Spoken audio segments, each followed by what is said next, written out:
Pasiskolinau savo kolegos iš Anglijos kuprinę, kad galėčiau praeiti per įrankius ir jums parodyti, ką turi elektrikas meistras kuprinėje Anglijoje. Pastebėjau, Lietuvoje yra populiaru dėžės, įrankių dėžės, o Anglijoje kažkaip labai mėgsta tas įrankių kuprinės. Priekį nusiima lipdukas, galiu užsiklijuoti kažką kito. Gerai, žiūrim, ką turim. Apsaugos liemenė ir kepurytė. Apsaugoti plaukus nuo dulkių. Šitos karūnėlės labai geros. Šitos gamybos jau labai daug metų naudoju, niekada nenuvylė. Ir šita kompanija dar daro tokį dulkių gaubtą, kur užsidedi ir kai grįži skylės lubose, dulkės nekrenta į veidą. Lietuvoje dar nelabai mačiau tokių pirkti, tai užsisakiau Anglijoje, kitą kartą, kai važiuosiu, parsivešiu. Čia dar turi kaukę, bet nelabai nuo dulkių jaučiu apsaugos, labiau nuo kokių virusų. Čia dar kištukai ir kaip matau, visokios smulkmenėlės čia sumestos. Ir grąžtai. Bet man visą laiką tas žodis maišosi, ar grąžtai, ar gręžtai. Grąžtai, man atrodo, taip. Anglijoje dažniausiai mes naudojam 5 ir kartais 6, o Lietuvoje pastebėjau dažniausiai 6 arba 8.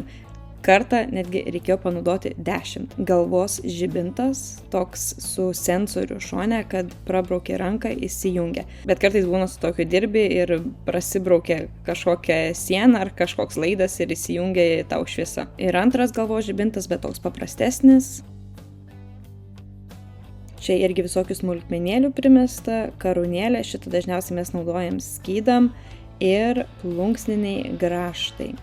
Šitie Bosch labai geri, turiu tokius pat, tik tai silti. Kuo skiriasi, sakyčiau, tai kaina ir spalva, bet labai šitie geri.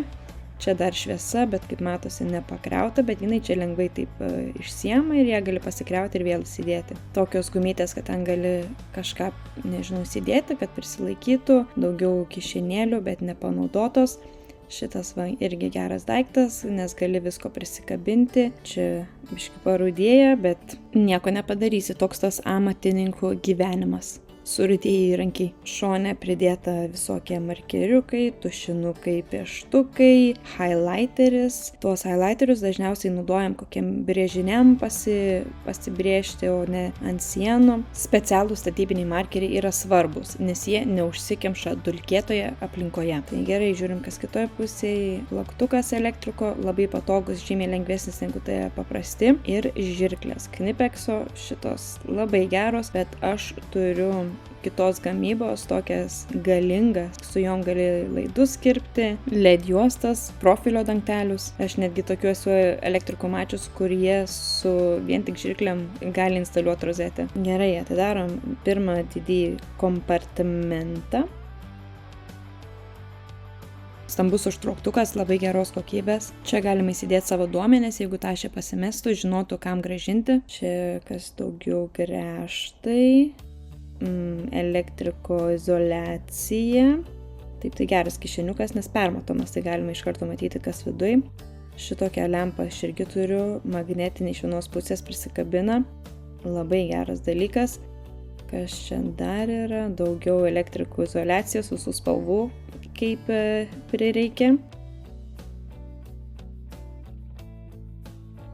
Šičia yra sriegio atstatymo įrankis. Lietuvoje nekarto teko panaudoti, bet Anglijoje mes naudojam vos ne kiekvieną dieną, nes ten yra metalinės dėžutės ir dažnai reikia panaudoti. Čia atidarytuvas labai fainas ir toks mini atsuktuvėlis.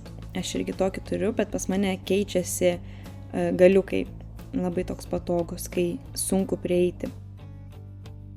Čia toks simbolis ant prikolų uždėtas, taip linksmai. Šitas įrankis labiau toks markeriukas. Jisai purškia tokią ryškiai žalią kreidą, kad galėtum pažymėti kažką ant sienos. Dažnai naudoju, kai darau įkrovimo stotelės. Knipexo nužėvintuvas apvaliem kabeliam. Šitą irgi naudoju kiekvieną dieną. Gailiuos, kad anksčiau neįsigijau, labai daug metų laukiu, nes galvoju, kad kažkokia nesąmonė. O pasirodo, dabar be jo neapsieinu. Atsuktuvai, didesnis plokščias, minusinis. Čia kišenėliai, va šitas voltažo matavimo įrankiukas. Primena man anglų futbolo komandos spalvas. Čia dar turi šešiakampius izoliuotus raktus. juos irgi mes dažnai naudojam, ir Knipex kobrų rinkinukas. Jeigu turi vieną, niekados neužtenka, reikia daugiau, tai viena čia yra VDE, nuo įtampos apsaugota, o kitos dvi paprastos.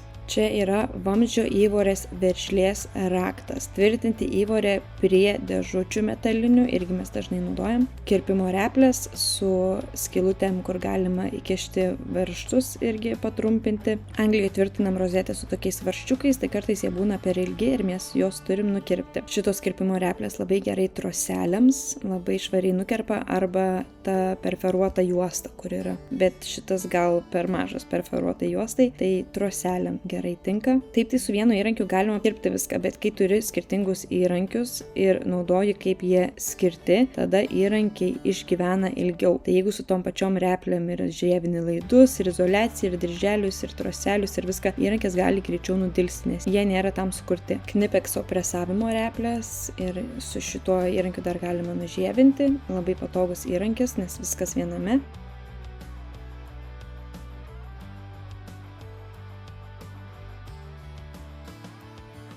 Daug visokių tokių mažų kišenėlių, nežinau ką čia įdėsi, bet visi pagal savo fantaziją kažką susigalvos. Todėl man yra įdomu pažiūrėti per kolegų kuprinės, nes jie gali tą patį čia kuprinę visi turėti ir visi skirtingai kažką susigalvos, kaip įdėti, kaip susidėti, ką įdėti. Paprastas toks kulščiukas, labai gero dydžio, toks mažas, kompaktiškas, telpa į kuprinę. Čia yra matavimo įrankis. Kaip ruletė, tik tais elektrinė. Aš tokią Hilti turiu, derinasi prie įrankių man, bet ilgą laiką turėjau tokį Bosch. Labai daug metų man pradirbo, krito kiek kartų ir toliau gerai labai veikia. Čia kažkas taip sunkiai įsitraukia, kas čia. Nežinau, va.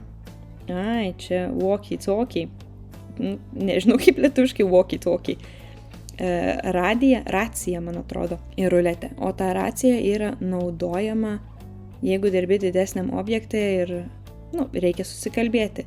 Ar įjungti, ar išjungti įtampą, ar kažką užklausti. Pavyzdžiui, jeigu komanda dirba kokioj mokykloj, mes naudojam šitos, kad vienas su kitu susikalbėti. Šitas naudojamas pjauti vamzdelius. Arba jaučiu galima tokį pjūkliuką panaudoti, pjauti. Šitą pjūkliuką galima daugam naudoti, čia daugiau atsuktuvo, o su to pjūkliuku galima ir dangtelius, ir lovelius, viską pjauti. Šitas atsuktuvas toks labai įdomus, įdomi forma, taip visai atrodo patogu, bet reikėtų jaučiu priprasti. Bet jausmas toks labai įdomus, toks vos kaip lipnus, tai nelabai te patiko. Šitas toks patogesnis, ergonomiškas, ar kaip ten vadinasi tas žodis. Labai daug visokių esu atsuktuvų išbandžiusi per savo gyvenimą, tai žinau, kas gerai rankoje jaučiasi, kas ne. Įdomu toks dalykas, atsuktuvas atrodo paprasta. Atsuka, užsuka, bet kiekvienas labai skirtingai jaučiasi rankose ir skirtingai atsilaiko. Tai va, tik tiek, ką manot apie šią įrankio kuprinę, ko čia jiems trūksta, ką dadėtumėt, ką išimtumėt. Jeigu patiko šis video, turiu daugiau kolegų, galiu pereiti ir per jų kuprinės parodyti. Šita kuprinė yra maždaug kokie 200 €, bet jos dabar jau nebepardavinėja šito modelio. Ačiū, kad žiūrėjot. Tai palikit komentarą, ar norėtumėt pamatyti daugiau įrankių kuprinių iš kitų kolegų.